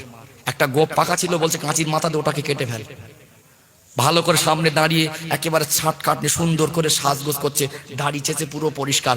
একজন পাশ থেকে বলছে তুমি এত ফেরে সবার তুমি দেখিনি, এরকম এত খুদমুতে করে আজ এত এরকম করছো কেন? বলে কচি বুঝবি না, শ্বশুর বাড়ি যাচ্ছি, ছেলের বৌমাকে আনতে যাচ্ছি, নতুন বেই বাড়ি যাচ্ছি। কি গো বাবজি, নতুন বেই বাড়ি যাওয়ার জন্য সাজার প্রয়োজন হয়? চিরতরের মতো দুনিয়া ছেড়ে একটু কবরে যাব, সাজার প্রয়োজন আছে না নেই? হ্যাঁ, আত্মীয়র বাড়ি যান, বন্ধুর বাড়ি যান, ভালো জামা কাপড় পরেন, একটু কবরে যাওয়ার জন্য সাজ প্রস্তুতি গ্রহণ করা দরকার আছে না নেই? আছে। কত ছেলে আছে জওয়ান বয়সে দাড়ি ছেড়ে দিয়েছে। আমার বাপগুলো চাচাগুলোর কি এদের দেখে একটু মন নরম হয় না যে আমার ছেলের বয়সী মানুষ দাড়ি রেখেছে, এখন দাড়ি চাচার কেন অত শখ? একটু ছেড়ে দেন। কি দাবি করবেন যে নবীকে ভালোবাসি? কি ভালোবাসেন? দাড়িটা ছাড়তে পারছেন না। হ্যাঁ, কিছু মানুষ আমাকে প্রশ্ন করবেন, হুজুর তো বলা কথা বলে যাচ্ছে, আমার জায়গায় হুজুর থাকলে বুঝতো। কি বুঝতো? আমি বিভিন্ন অফিস আদালতে বিভিন্ন মানুষের সঙ্গে ওঠা বসা করে, আমার জন্য অসম্ভব। এটা আপনার ইমানি দুর্বলতা। কথাটা হয়তো আপনার খারাপ লাগতে পারে, আমি বুঝিয়ে বলে দিচ্ছি। ধর্ম হলো ব্যক্তিগত স্বাধীনতা, আর সম্প্রীতি কাকে বলে আমরা জানি না। মাথায় ঘোমটা দিয়ে মসজিদ আসতে হবে, এটা সম্প্রীতি নয়। কারো দুর্গাপূজায় গিয়ে সামিল হওয়া সম্প্রীতির প্রমাণ এটা নয়। আমার হিন্দু ভাইদের মন্দিরে ঘন্টা বাজবে, আমাদের অসুবিধা হবে না, আমাদের মসজিদে আজান হবে, হিন্দু ভাইদের অসুবিধা হবে না, এটাই হলো সম্প্রীতি। কি গো? আমরা এক দোকানে কেনা বেচা করি, একই দোকানে হিন্দু ভাইয়ের দোকান থেকে আমরা কিনে আনি, হিন্দু ভাইয়ের দোকানে চা খাই, হিন্দু ভাইয়েরা মুসলিম ভাইয়ের দোকানে সবজি কেনে, এতে অসুবিধা নেই। এটাই হলো সম্প্রীতি। আমরা জলসা দেব, তাদের কোনো অসুবিধা আপত্তি থাকবে না, তারা দুর্গাপুজো করবে, আমাদের অসুবিধা আপত্তি থাকবে না। ভালোবাসা মহব্বত আছে, কিন্তু একদল মানুষ তাদের ব্যক্তি ফায়দা লোটার জন্য, তাদের দল টিকিয়ে রাখার জন্য আমাদের ভিতরে ভেদাভেদ সৃষ্টি করছে, আর জাতির ভিতরে হিংসা ঢুকিয়ে দিচ্ছে। আমাদের সাবধানে থাকতে হবে। আজ দেখুন বাংলাদেশে কেমন একটা ঘটনা ঘটে গেল বলুন তো। একদল মানুষ হয়, তারা মানুষ নামক অমানুষ, সন্ত্রাসীর কোনো ধর্ম হয় না, কোনোদিন ইসলাম ধর্ম সন্ত্রাসী শিক্ষা দেয় না। ইসলাম ধর্মকে বলিনি যে দুর্গা পূজায় মণ্ডপে গিয়ে কোরআন শরীফ রেখে এসো, ওটা ওর বদমাইশি, ওটা শয়তানি, আজ ও ব্যক্তিগতভাবে অপরাধী। আমরা চাই সে যেই ধর্মের হোক তার সাজা হোক, যথাযোগ্যতার সাজা হোক, তার ব্যবস্থা নেওয়া হোক। কিন্তু দেখবেন মন্দিরের ভিতরেও মুসলমানেরা গরুর গোশত ছুঁড়ে ফেলে না, আর পুজো মণ্ডপের ভিতরে হিন্দু ভাইয়েরা কোরআন শরীফ রাখে না। একদল মানুষ এই শান্তি সম্প্রীতি নষ্ট করার জন্য তাদের ইশারা ইঙ্গিতে আমাদের ভিতরে ভেদাভেদ লাগানোর চেষ্টা করে। কথা ঠিক না ভুল? ওই রবীন্দ্রনাথ ঠাকুরের মুখে দাড়ি ছিল, কারোর অসুবিধা হয়নি। শ্রী রামকৃষ্ণ পরমহংসদেবের মুখে দাড়ি ছিল, তাদের তো অসুবিধা হয়নি। আমি আমার ধর্ম মানবো, তার অসুবিধাটা কোথায়? একটা কথা বলি, এখানে আমার আপনার দুঃখের বিষয় এটা, কবি রবীন্দ্রনাথ ঠাকুর, যার কবিতা পড়ে আমরা বড় হয়েছি, যার লেখা কবিতা স্কুলের বইয়ের পৃষ্ঠায় ছাপা হলো, যার দাড়ি রাখা ছবিটা স্কুলের বইয়ের পাতায় ছাপিয়ে দেওয়া হলো, একজন দাড়ি রাখা ব্যক্তির কবিতা যদি স্কুলের বইয়ে ছাপা হতে পারে, দাড়ি রাখা ব্যক্তির কবিতার লাইনগুলো যদি স্কুলের সিলেবাসে চালানো যেতে পারে, সেই দাড়ি রাখা ছবি যদি স্কুলের বইতে তুলে দেওয়া যেতে পারে, দাড়ি রাখা ব্যক্তি যদি নোবেল পুরস্কার পেতে পারে, দাড়ি রাখা অবস্থায় তার নোবেল পুরস্কার পেতে যদি কোনো বাধা আপত্তি না থাকতে পারে, আমি আপনি শ্রেষ্ঠ নবীর আদর্শে আদর্শিত হয়ে নবীর ভালোবাসা দাড়ি ছেড়ে দেবো, আপত্তিটা কোথায়? কে কি বললো আমার দেখার দরকার নেই। যে বলে যদি অন্য কোন ধর্মের ভাইরা দাড়ি দেখে টিটকারি করে, বুঝতে হবে ওটা ওর ধর্মের কলঙ্ক, ও ধর্ম সম্পর্কে বোঝে না। কেন? কোন ধর্মই শিক্ষা দেয় না যে অন্য ধর্মের মানুষকে ঘৃণার চোখে দেখো, কিন্তু আমাদের ধর্ম কি শিক্ষা দিয়েছে? আমরা টুপি পরবো, ওদেরও কষ্ট থাকবে না, ওরা ধুতি পরুক যাই পরুক, আমাদের অসুবিধা থাকবে না। আমরা যদিও মাথায় মুখে দাড়ি রাখবো, তাদের আপত্তি থাকবে না। তারা যদি মাথায় চুল লম্বা করে একটা গুটি ছেড়ে দেয়, আমাদের আপত্তি থাকবে না। কিছু মানুষ বলে আমার পরিবেশে মানানো লাগবে, পরিবেশ কদিন, আখেরাত তো চিরদিন। কি গো, সুন্নত ছেড়ে দেন, কদিন দুনিয়া থাকবেন, একটু আখেরাতের সাজ সেজে নেন, আল্লাহ নবীর সঙ্গে দেখা করবেন, আল্লাহর সামনে গিয়ে দাঁড়াবেন, আল্লাহ আমি যেন নবীর সুন্নাতটা নিয়ে যেতে পারি। নবীর ভালোবাসার দাবিদার মুখে করে কাজে যদি মিল না থাকে, ওই উম্মতের জন্য নবীর সুপারিশ কঠিন হয়ে যাবে। ওয়াজ করে যাব, আমার নবী উম্মাত উম্মাতিকে সুপারিশ করে জান্নাতে নিয়ে যাবে। নবীর ভালোবাসা যদি প্রকৃত ভালোবাসা না হই দাবিদার, তাহলে কি সবাই কি জান্নাতে যাব মনে করলেন? তাহলে নামাজ পড়ার দরকার নেই, দাড়ি রাখার দরকার নেই, আদেশ মানার দরকার নেই, শুধু বলবো নবীর উম্মাত, নবীর উম্মাত, নবীর উম্মাত। আমি জলসায় যাব, নবীর উম্মাত, নবীর উম্মাত জিকির করব, মনে করলে নাজাত পেয়ে যাব। চাচাজি অতটা গুড় আছেন না। অনেকে বলে জান্নাত কারোর নানার বাড়ি না, যেতে গেলে জান্নাতের হকদার হতে হবে, আমার নবীর সুপারিশই পাবেন। তবে ভালোবাসা একটু দরকার আছে না নেই? বাস্তবে একটু রূপ দিতে হবে। অনেক মানুষ দেখবেন গরিব মানুষ মন খুলে পয়সা দেয়, আছে না নেই? আছে না?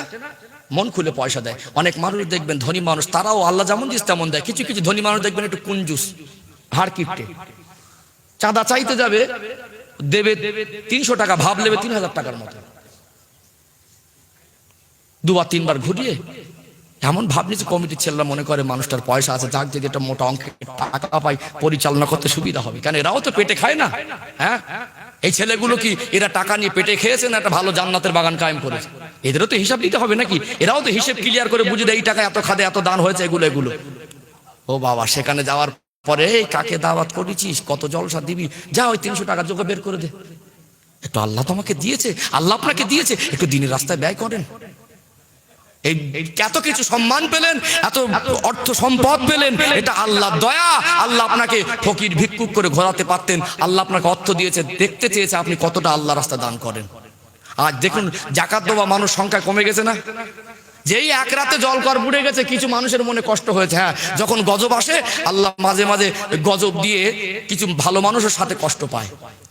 এক রাতে জল কর সদা, যখন বাগদা চিংড়ি গনে বিক্রি হয় পকেট ফুলে যায়, বড় বড় ঘেরে যদি 20 লাখ টাকা লাভ হয়, লাখে 2,500 টাকা গরিবের হক। বলছে 20 লাখ মানে 50,000 টাকা দিতে হবে, জাকাতের কথা ভুলে গেছে। যখন হচ্ছিল না মনে মনে করছে আল্লাহ যদি বরকত দেয় আমি এত দেবো মন করছে, আমার যদি হতো আমি বরকত দিতাম। যেই 20 লাখ টাকা হয়েছে 50,000 টাকা, এত টাকা জাকাত দেবো, অনেকে জাকাত দেয় না।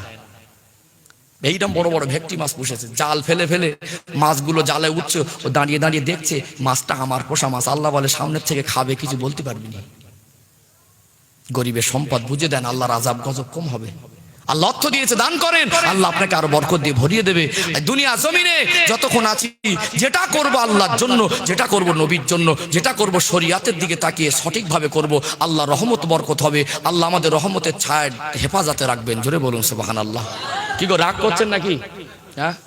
ও ভাইজানেরা, সোনার মানিক যুবকেরা, আব্বারা মায়েরা, রাগ করবেন না, দুঃখ নেবেন না।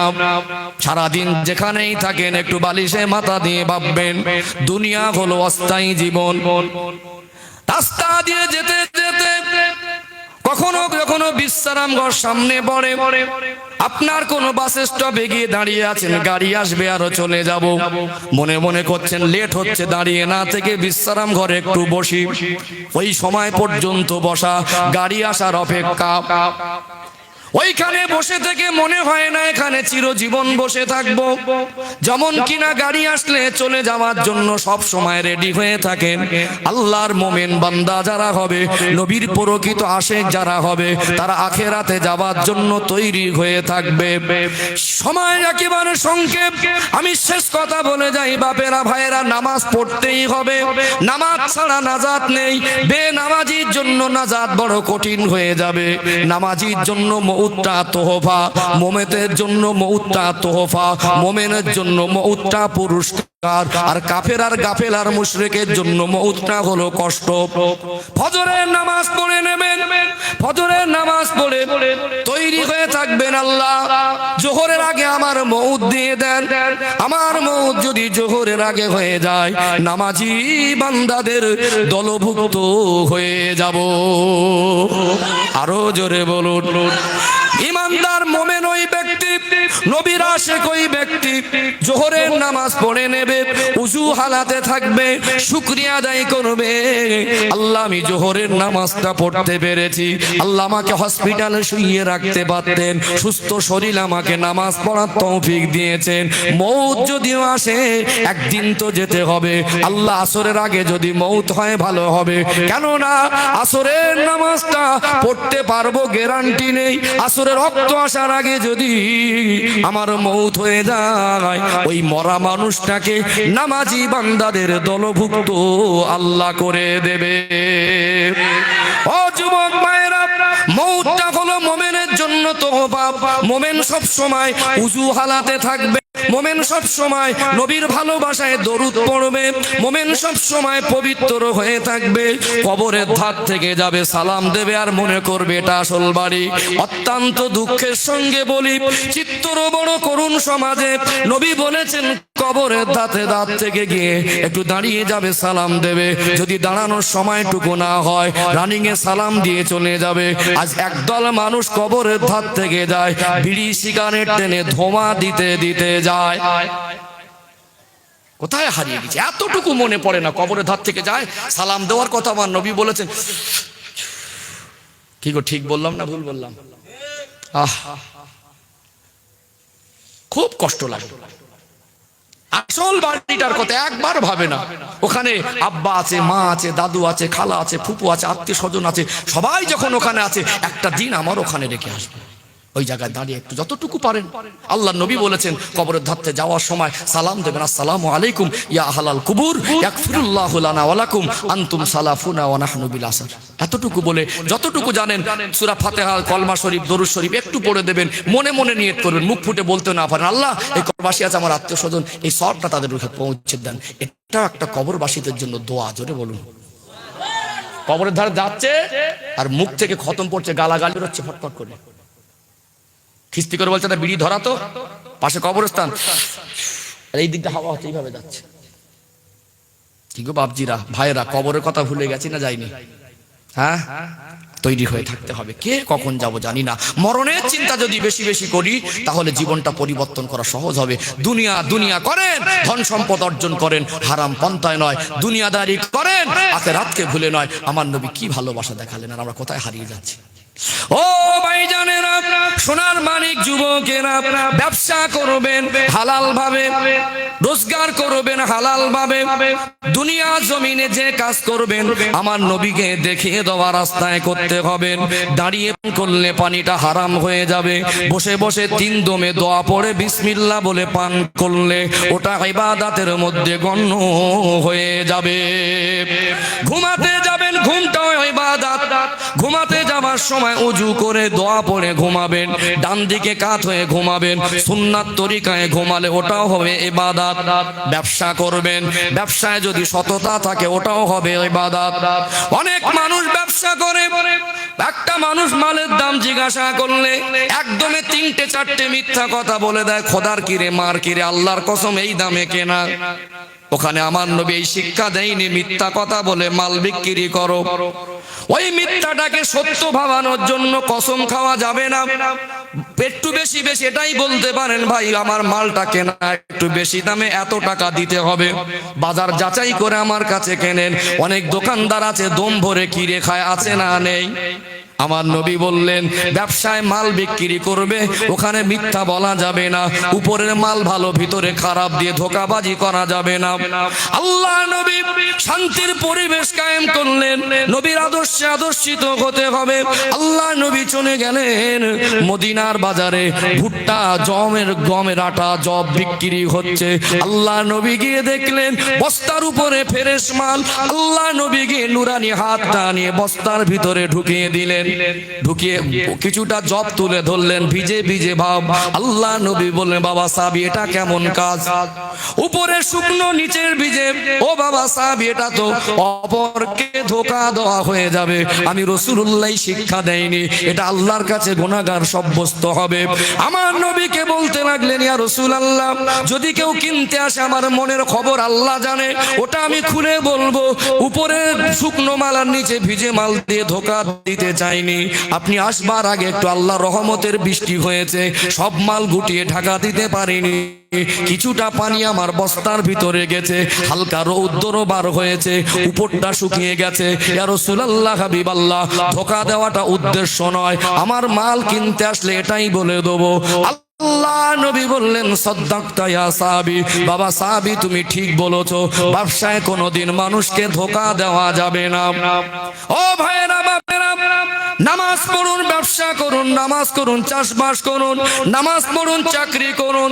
নামাজ ছেড়ে ঈমান কোনোদিন পরিপূর্ণ হয় না। একদল মানুষ আছে বলে নামাজ পড়িনি তো কি হয়েছে, আমার ঈমান ঠিক আছে। আছে না? হ্যাঁ, বলে কি সুন্দর করে বলে, যেন নিজের বাপের ঘরে নাই। নামাজ পড়িনি তো কি, ঈমান ঠিক আছে। আমি বললাম আর হয়ে গেল, বরং নামাজ পড়ে না, এটা চরম অন্যায়, অপরাধ, আল্লাহর কাছে দোষী সাব্যস্ত। আবার কি সুন্দর করে বলছে নামাজ পড়িনি তো ঈমান ঠিক আছে, এর জন্য আবার হিসেব দিতে হবে, ডবল হিসেব হবে। এরকম কথা বলবেন না, কি গো, বলা যাবে? হ্যাঁ, নামাজ ধরুন, দেখবেন আল্লাহ বরকত দেবে। অনেকে বলে হুজুর সংসারে বরকত নেই। নামাজ পড়ে আপনি চাষে বাসে হাত দেবেন, আল্লাহ ওইটা ছোঁয়াতে বরকত দিয়ে দেবে। জোরে বলুন, নামাজি বান্দার ছোঁয়া হলো বরকত। আল্লাহ নবী সাহাবেরা নামাজ পড়তেন। নামাজ পড়ে ব্যবসায় চলে যাবেন, দোকান খুলবেন, ওতে আল্লাহ বরকত দেবে। নামাজ পড়ে কবি খেতে যাবেন, ওতে আল্লাহ বরকত দেবেন। নামাজ পড়ে আপনি কোনো চাষবাসে হাত লাগাবেন, ওতে আল্লাহ বরকত দেবে। ও ভাইরা বাপেরা, আল্লাহ নবীর আদর্শে আদর্শিত হতে হবে। আমাদের ওটা বসা, আমাদের লেনদেন চলাফেরাটা নবীর আদর্শ মতো হতে হবে। নবীর ভালোবাসা মুখে বললে হবে